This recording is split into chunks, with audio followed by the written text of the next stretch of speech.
Stars. The reason why we put stars into your MotoE plyometric assessment is because that exercise will stress all of the tissue literally from your toes to the back of your head.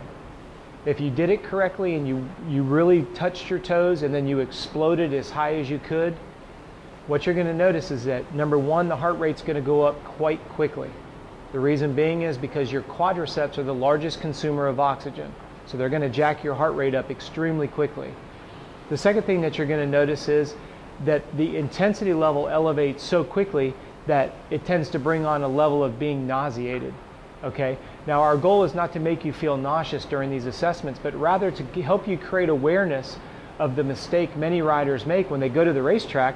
They try to perform at a level that is above where they trained. That gap area is going to cause a level of nausea. Okay? This is the point in the program, in these plyometric assessments, that we frequently see people begin to throw up and regurgitate. Okay? Not trying to be rude or disgusting, but what I want you to understand is you've gone through a half a dozen exercises, you get to the stars, we're using muscles from your toes to the back of your head, and sometimes it tends to be a little bit too much, and people either have to slow down or they try to push through it and they make themselves sick. Why do we put it in our assessment? Well, first of all, when we're carrying the residual fatigue from the first half a dozen exercises, I want to see how much muscular endurance do you really have left in your legs, your lower back, your glutes, your calves. The second thing I'm looking at is what we call your lactate tolerance. Lactate is nothing more than a byproduct of burning sugar. So what happens is, as you're exploding and you're using a lot of muscles, the accumulation of lactic acid in the bloodstream goes up quite high. This is one of the attributes of this test that helps us understand your lactate tolerance.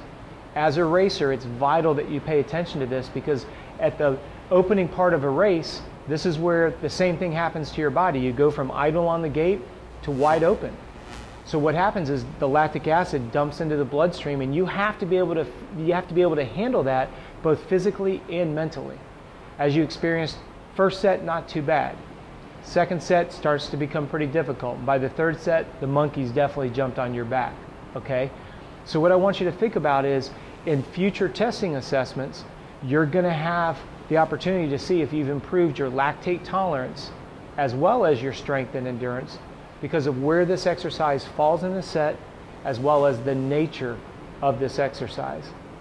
So if you have any questions about this video or the whole concept behind it, please feel free to email me directly. My email address is Robb, R-O-B-B, the number 3, @earthlink.net, and I appreciate you watching the video.